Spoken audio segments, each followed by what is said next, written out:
केवल भजन करता है, मानसिक सेवा भी करता है। मानसिक सेवा जानते हैं? हाँ, मानसिक सेवा जानते हैं? अब जैसे आपके पास महाराज छेना खरीदने के पैसे ना हो, अब मन कर रहा है प्रभु को भोग लगाने का, तो आंखें बंद कर लेना और जो वीआईपी दुकान आपको पता हो मन ही मन वहां जाओ।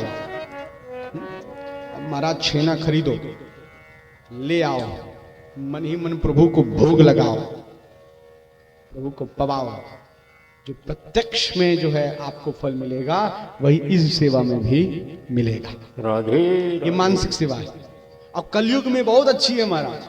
शायद प्रत्यक्ष भोग लगा रहे हैं तो मन में ये भी है कि अब तो खाना तो हमको ही है। सही बताएं तो दाल रोटी सब्जी जब भोग लगाने आते हैं तो कभी ये विश्वास हृदय में नहीं जगा होगा कि आज प्रभु खा लेंगे, पा लेंगे। ये विश्वास आपके हृदय में न जगा, न आज तक आपकी एक रोटी कम हुई। जय हो। कभी विश्वास करके जाओ, अब कहो प्रभु आज बहुत प्यार से बनाया है, आज जरूर खा लेना। और जब जाओ और न खाए रहे तो पूछना क्या कमी रह गई, कोई कमी थी क्या? अच्छा ठीक है, कल और अच्छे से बनाऊंगी। ऐसे करके रोज प्रतिदिन भावना, एक दिन देखना रोटी कम दिखेगी, हाँ, वही गिरधर पाता हुआ दिखेगा। आपके अंदर न विश्वास है, न आज तक फिर प्रभु ने पाया। विश्वास हो जाओ। महाराज कथा आती है ना, नामदेव महाराज की, छोटे से थे, अब नाना जी उनके चले गए थे शहर, तो मैया ने कहा भोग कैसे लगे, और मैं बना रही हूं। तो नामदेव जी ने कहा मैं लगाऊं मैया? बोले तुझे लगाना? हाँ, मैंने नाना जी को लगाते देखा है। तो माँ ने पूरी थाली में सजा दिया, लेकर गए। अब वो सोचे कि प्रभु तो पाते ही होंगे आकर के, उनको क्या पता।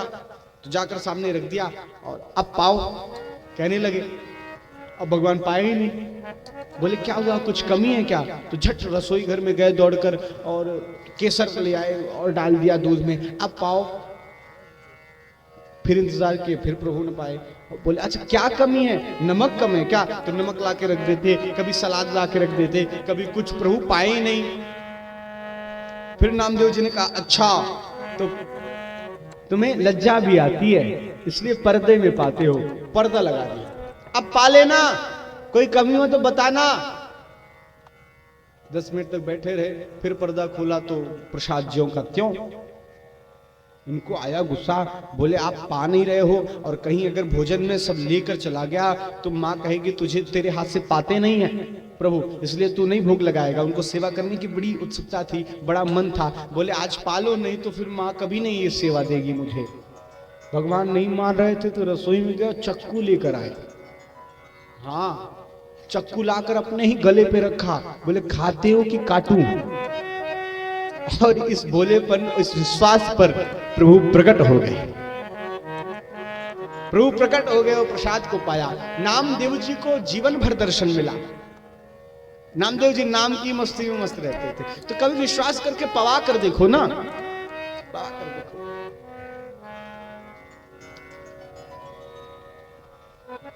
तो मानसिक सेवा करते हैं। एक सेठ जी थे, बहुत कंजूस। तो हनुमानगढ़ी गए महाराज, हनुमानगढ़ी गए थे।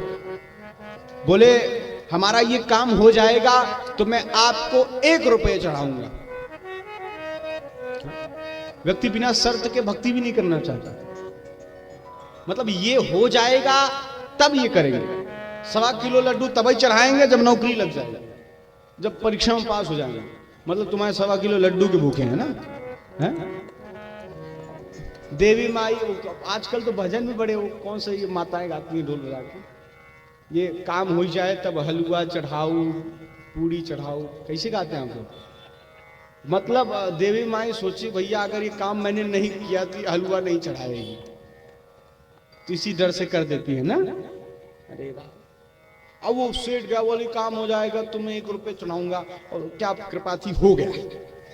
अब वो परम लोभी, परम कृपण, अब बोले आज 1 रुपए तो बोला हूं तो चढ़ाना ही पड़ेगा।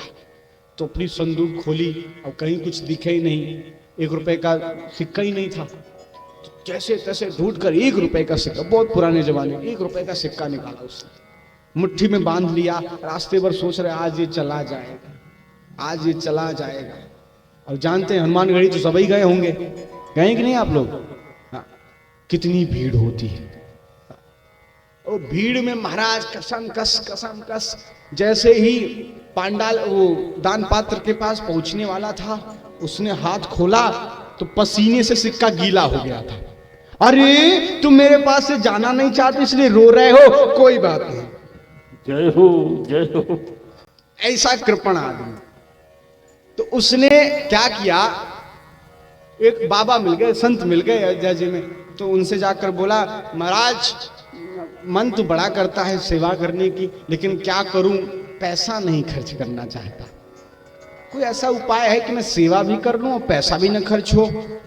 बाबा ने कहा तुम मानसिक सेवा कर लिया करो, 1 रुपया खर्च नहीं होगा। बोले मानसिक सेवा कर सको, आंख बंद करो, जो मर्जी वो पवाओ प्रभु को। बोले ये आपने ठीक बताया, न कुछ लगना न जाना।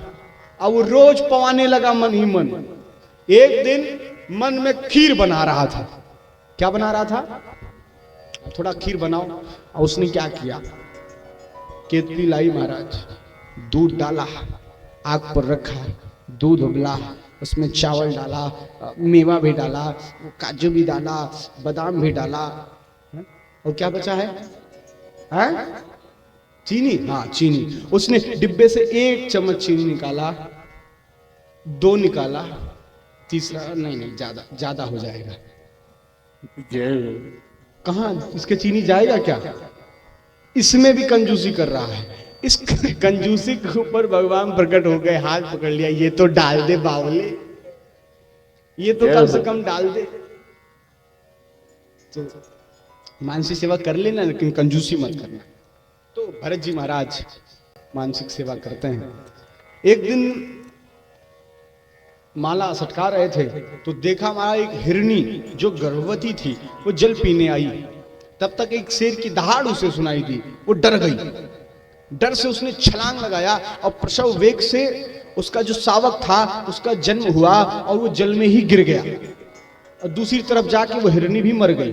ये सब दृश्य देख रहे थे भरत जी, दौड़ कर गए हैं, उस शावक की प्राण रक्षा की है, उसको साफ सुथरा किया, रूई में डुबो के दूध भी पिलाया। अच्छी बात, संत का जीवन परोपकारी होना चाहिए। परोपकाराय साधु नाम, साधु का जीवन परोपकार के लिए होता है। लेकिन इतना ही तक, वो थोड़ा सा बड़ा होता उसको छोड़ देते उसके झुंड में, भैया तू अपना काम कर, हमें भजन करने दे। लेकिन महाराज छोड़ा नहीं, वो बड़ा होने लगा। अब इनकी आसक्ति हो गई। इसलिए साधक को सदैव सावधान रहना चाहिए। ये संसार कब फिसला दे महाराज, कब माया पकड़ ले। देखिए वो राजा हैं, हाँ? छोड़कर आए हैं पत्नी, पुत्र, राज्य, और आसक्ति किसमें हो रही है? हिरण में। अब तो बड़ा होता है महाराज, ये भजन करने बैठता है, पीछे से आगे सींग मारता है तो अरे मुझसे बड़ा प्रेम कर, खिलाने लगते। कहा दिन भर भजन चलता था, अब 2 माला करना भी मुश्किल। अब जाति स्वभाव, तो एक बार झुंड जा रहा था हिरणों का, उसी में मिलके वो चला गया। अब ये निकले बाहर, अरे भैया कहाँ हो? अब ढूंढ रहे हैं, अब न मिले, ओ व्याकुल हो गए, परेशान हो गए। लेकिन क्या लीला थी महाराज, उसी समय उनकी मृत्यु हो गई। और गीता जी का सिद्धांत है अंते मति सा गति, अंत में जैसी आपकी मति होगी वैसी ही आपकी गति होगी। जय हो। ये निश्चित है। इसलिए महाराज बोले जीवन बिगड़े सो बिगड़े, अंत समय न बिगड़ना चाहिए महाराज। लेकिन एक बात भी है साकेत भैया, यदि हमने जो है पुरिया धनुश्री का अभ्यास नहीं किया, हाँ? किसका नहीं किया? हाँ, तो महाराज मैं फिर गा कैसे पाऊंगा? गा पाऊंगा क्या? मुझे रियाज करना पड़ेगा कि नहीं?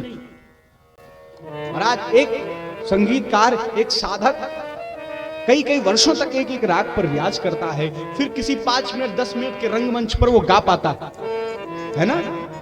तो आप खुद सोचो आपका भी एक रंगमंच सजेगा, मृत्यु का रंगमंच। जब जीवन भर राम नाम का अभ्यास जीवा को नहीं दिया तो अंत समय में बोलेगा कैसे?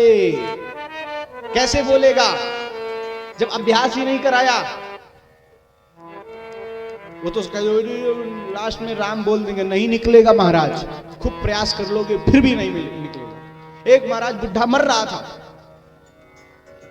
4 बेटे खड़े हैं बेचारे, वो कह रहे हैं एक बार तो राम कह दो, शायद मुक्ति हो जाए, जीवन बन जाए। अब आ करने की कोशिश करे, वो सब पूछ रहे, हाँ हाँ बोल दो, राम बोल दो, राम बोल दो। अब बहुत हिम्मत कर रहा, अरे भाई राम बोल दे। बहुत हिम्मत करके बोला तो बोला भैया थोड़ा टाड़ पे अचार है, चटा दे। जय हो, जय हो। अब मर्द समेत इनको अचार चाटना तो नहीं निकलेगा महाराज। अब इनकी हिरन में मति थी तो अगले जन्म में हिरन ही बनना पड़ा।